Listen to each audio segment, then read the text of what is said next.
키워드로 살펴보는 이슈, 그 뒷이야기, 빅뉴스 시간입니다. 오늘은 법조팀 조경진 기자와 함께하겠습니다. 어서 오십시오. 법무부 장관의 수사 지휘권 발동. 사실 예전 같으면 이런 게 나왔을 때 사실 대검에서 검사 몇몇이 사표도 쓰고 그러니까 항의도 하고 그랬을 텐데 이번엔 좀 많이 조용합니다. 네, 추 장관의 인사죠. 이른바 추풍낙엽 때문에 이 대검찰청 요직은 이미 추라인이 장악하고 있기 때문도 하나의 이유가 될 겁니다. 또 일선 검사들이 의견을 자유롭게 올리는 이 검사들의 게시판 이프로스에 아직까지 이번 사안과 관련해서 올라오는 글이 전혀 없다고 합니다. 네. 일선 검사 사이에서는 소통이 안 되는데 의견을 적어서 뭐하나 이런 무기력한 분위기도 있고 네. 또 일각에서는 절치부심하고 있다 이런 여러 분위기가 감지되고 있습니다. 윤 총장 자신도 말을 아끼고 있어요. 네, 그래서 뽑은 첫 번째 키워드가 이 저지른 세력, 비호하는 세력입니다. 네. 현재까지 윤 총장의 속마음을 들여다볼 수 있는 건 어제 내놓은 입장문, 이 두 문장에 불과합니다. 금일 법무부 조치에 의하여 총장은 더 이상 라임 사건 수사를 지휘할 수 없게 되었음. 수사팀은 검찰의 책무를 엄중히 인식하고 대규모 펀드 사기를 저지른 세력과 이를 비호하는 세력 모두를 철저히 단죄함으로 피해자들의 눈물을 닦아주고 국민의 기대에 부응하길 바람. 이 방점은요, 대규모 펀드 사기를 저지른 세력과 이를 비호하는 세력 모두를 철저히 단죄하라. 이 부분에 찍혀 있다는 게 중론입니다. 네. 정치권, 이 금융사기에 관련된 로비를 받은 인사 등 관련 수사를 이 여야를 막론하고서 이 철저하게 하라는 게 이 총장의 메시지라는 겁니다. 그러니까 누구 라인의 검사든 어쨌든 검사의 양심을 걸고 수사를 해달라 이 얘기 같습니다. 네. 그리고 30분 만에 대검 입장문이 나왔더라고요. 네. 윤 총장이 직접 작성을 다 한 겁니까? 네, 총장이 불러주면 대변인이 받아 적어서 바로 발표하는 경우가 있고요. 예. 또 참모들과 같이 의논을 해서 좀 가다듬고 발표하는 경우가 있다고 하는데요. 네. 입장문을 보면 피해자들의 눈물 이런 부분이 나오잖아요. 네. 그래서 어제 서초동에서는 이 부분을 놓고서 윤석열의 눈물을 빗댄 거 아니냐 이런 말까지 나돌았습니다. 네. 근데 실제로 윤 총장이 이 과거 부산저축은행 사건에서 주인 검사를 맡았었기 때문에 이러한 이 서민 다중 피해, 특히 금융 범죄에 대한 이 본인의 평소 생각이 담겨 있는 것이다 이런 이야기가 나옵니다. 네. 또 이 사실 수사 지휘권 발동이 큰 사안이잖아요. 네.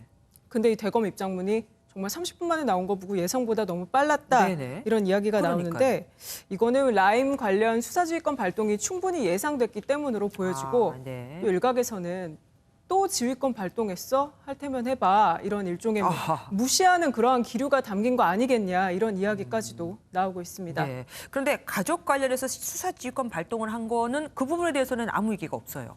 아마도 윤석열 총장 본인도 이 추 장관이 가족 수사 내용까지 이렇게 넣어서 수사 지휘권을 발동할 것이라고는 좀 예상을 못했던 것으로 보여집니다. 네. 그래서일 수도 있고 또 이 가족 관련 언급을 하는 것이 공직자로서 적절치 않았다고도 판단했을 수도 있는데요. 어제 이러한 의문에 이 대검 대변인은 언론에 추가로 윤 총장이 애초부터 가족 관련 수사에 대해 개입하거나 보고를 받지도 않았기 때문에 따로 입장을 밝힐 필요가 없음 이렇게 추가 전달 사항을 보내오기도 했습니다. 네. 검찰 내부에서는 추 장관이 이렇게 윤 총장 가족 사건을 열거한 거를 두고서 국민에게 좀 주지시켜서 낙인을 찍으려는 의도 아니겠냐. 일부러 알리려는 거다. 네, 이런 얘기도 나옵니다.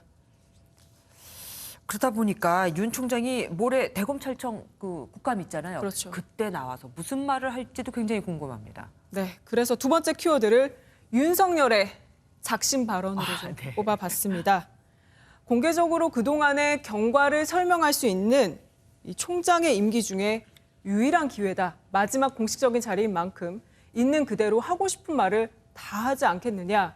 윤 총장을 잘 아는 검사들의 이야기인데요. 네. 사실 윤 총장은 이 국회에서 부르면 언제든지 나가겠다는 입장이었는데 국회에서 출석을 요구한 적이 없었다는 얘기도 들립니다. 이 대검에서는 지금 국감 자료들을 준비하고 있는데요. 평소에 이 윤 총장 스타일이 암기하거나 쓰인 그대로 읽는다기보다는 즉흥적인 질문에 대해서 직접 생각하는 바를 좀 답변하는 스타일이라고 하죠. 예. 그래서 윤 총장이 모레 국감에 서게 되면 여러 사건에 대한 의혹에 대한 그동안의 경과 또 진상 등에 대해서 제한된 범위지만 피력할 가능성 커 보입니다. 지금까지 조 기자의 말을 종합해보면은 윤 총장의 사퇴설은 그야말로 설에 불과하다. 네, 이런 현재까지는요. 느낌도 듭니다. 그리고 추미애 장관이 윤 총장에게 또 메시지를 남겼다고요? 네, 그렇습니다. 이 검찰총장이 태세를 전환하여 법무부 장관의 지위를 따른 것은 당연한 조치고 다행스럽게 생각한다. 추 장관이 SNS에 남긴 글인데 이어서 이 법이란 지위 고하를 막론하고 성역 없이 동일한 기준과 잣대에 따라 적용돼야 한다. 이는 검찰총장과 그 가족, 검사 비위 관련 사건에서도 동일하다. 뭐 이렇게 적었습니다. 이 내용을 좀 보면 추 장관이 또 수사팀 확대 개편을 강화해야 한다는 부분도 강조를 했는데요. 수사지휘권 발동으로 윤 총장과 윤 총장의 가족을 겨냥한 데 이어서 신속 철저한 수사를 재차 당부한 겁니다. 윤 총장 가족 수사에 속도가 붙을 것으로 보이는 대목인데 아직까지 이에 대해 윤 총장이나 대검찰청 추가 입장은 나온 게 없습니다. 예, 그러니까 모레 있을 국감 윤석열의 입을 주목해야겠습니다. 조 기자, 지금까지 수고했습니다.